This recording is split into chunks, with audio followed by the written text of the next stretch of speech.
We're talking about changing governments. You know, you're talking about changing governments, and we have to change governments right now and go to Ethiopia, where actually there's a change in government. We have a new prime minister, one Abiy Ahmed, 42-year-old. In the past few months, Ethiopia is not the same Ethiopia that we knew. The prime minister who was before him, Haile Mariam Desalegn, resigned, and Abiy Ahmed took over. And so far, there have been so many changes. One, he reshuffled his own cabinet and appointed women. He fired, women. Yes, he fired a series of controversial and untouchable civil servants. He reached out to hostile neighbors, there, especially Eritrea. How many people had not seen their relatives who were living in Eritrea because of whatever happened, the war between the two countries? So he has brought a lot of change. But Joe, is this going to last? Is this something that we need to look for, that change is slowly coming into Africa? For me, I see a glimmer of hope for Ethiopia. I mean, in my view, Ethiopia was on a trajectory. The only problem they had was the politics, the leadership. There was too much hatred, there was too much tension in the country. I mean, as early as, I think 2 years ago, I was in Addis Ababa, and there was so much they were doing in terms of the infrastructure, building light trails and everything, the road networks and everything. But there was always this thing about their politics. The reports that will come every year about the number of journalists they've jailed, the number of political prisoners and everything. And this gentleman picked very strategically, I think, from the troubled parts of the Oromia regions of the country. And he suddenly comes and he's doing all these things. I think personally that apart from Rwanda next door, the other neighbor that now we really need to watch is another neighbor called Ethiopia, because I think if they continue on that trajectory, Ethiopia is going places. And it seems things are falling into place. Yvonne, I'm actually going to move you away from Ethiopia and take you to a closer neighbor, Uganda. And look at what has been happening there, especially to one Bobi Wine. He was a pop star, lawmaker.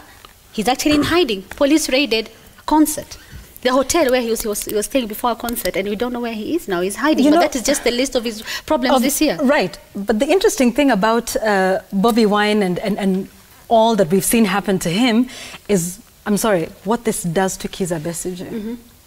He has been the person who has been, you know, the main opposition figure. In comes Bobi Wine. In fact, just the other day, there was a statement that he made that he now claims he was misquoted when he was talking about, you know, Bobi Wine and his sort of politics. But this leaves Kizza Besigye in a rather uncomfortable space. Here's a young man who understands the people, speaking their language. And he's appealing, I think, to a larger demographic of people. So that, for me, I think, would be the game changer in 2018 for Ugandan politics. In comes Bobi Wine. Where does that leave Kizza Besigye? And he has won about 3 parliamentary seats just by campaigning. Yes. So he's a very powerful young man. Promising young man. I think that's why one President Museveni is a bit worried now. He would be, because the other thing that Bobi Wine has done is to assault what used to be the exclusive constituency of Yoweri Museveni. That is the rural vote. That is one. The second one is the youth movement. Very, very energetic in the urban. 70% of Ugandans are actually supposed to be there. Yes. And you can see what Bobi Wine means in Kampala.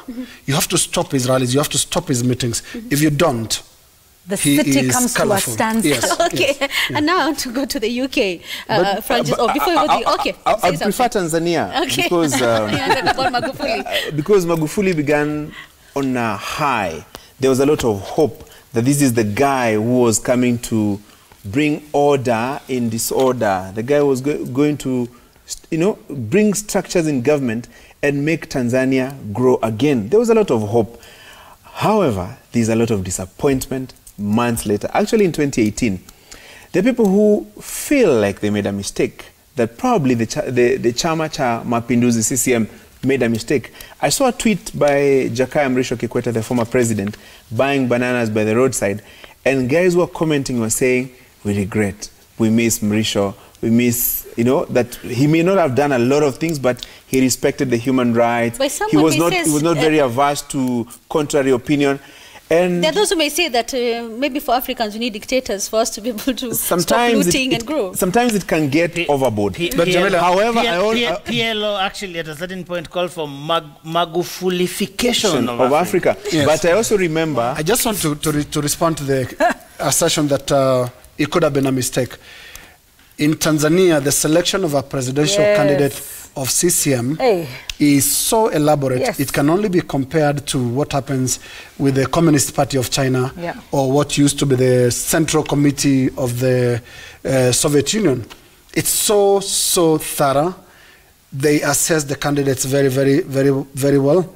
And Magufuli is actually a product of the system of CCM. The only difference is he has turned out with a few surprises, especially on the heavy-handedness of his system. He uses the police more too far easily than his predecessors. He is very quick to suppress others. But to just try and place that in context, the reason is the kind of election he went through.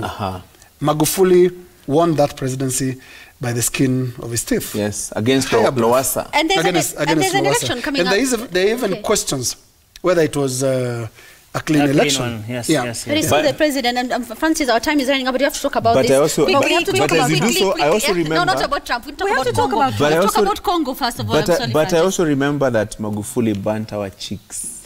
Chickens. Chickens. Still yeah.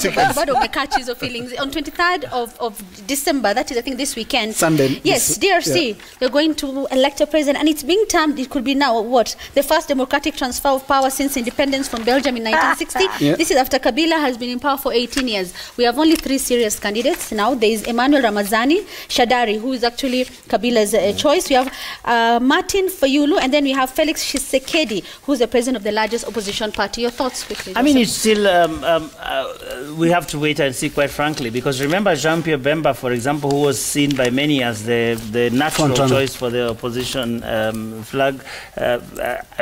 I mean, he came from The Hague after some of the charges had been cleared of them, but then they said, oh, you know, because you were found guilty of, I think, bribing votes, whatever, you still cannot run. It still tells you that it's still going to be an election in which, in my view, Joseph Kabila will still have a very big say on who becomes president. In other words, he's likely to just succeed And himself. Let me just say that. Let me just say this about Congo. Yeah? I don't Je know suis why. vraiment sûr. Yes, Joe, the student of French. But if anyone is hoping for a change with Shadari, think Yes, again. yes. This man was picked. Yes, he was picked by in August actually. Yes, by Kabila. Yes. He's a founder Yes. of that party.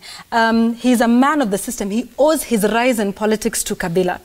Not only that, this is a man who has been sanctioned by the EU for human rights abuses. And not only that, just earlier this year, Kabila then did a reshuffle in the judiciary and the military. All of the people who are there owe their loyalty to him. This is not going to be anything other than Kabila being in power. I think Shadari is the puppet. We have Tshisekedi and Fayulu. Yes, Tshisekedi has the popular support, but is Kabila going to allow somebody else to the problem with to the do DRC that? Congo, I think, is also a divided opposition. The opposition, Yes, if the opposition comes together, maybe. But even then, this is still Kabila in power. Actually, Okay, it's not a And he divided can still opposition. run in 2023, right? It's not just a divided opposition, but also a very, very divided country. Yeah. This is going to be a race of regions. And Shadari comes in the same region as Kabila. He's an Easterner, basically. And these are people who historically felt Congo was dominated by the Northerners, the Bandundus, where Mobutu came from. So they vote along those lines. These are Swahili speakers, by the way. Shadari, Kabila, these are Swahili speakers, and they see the race that way.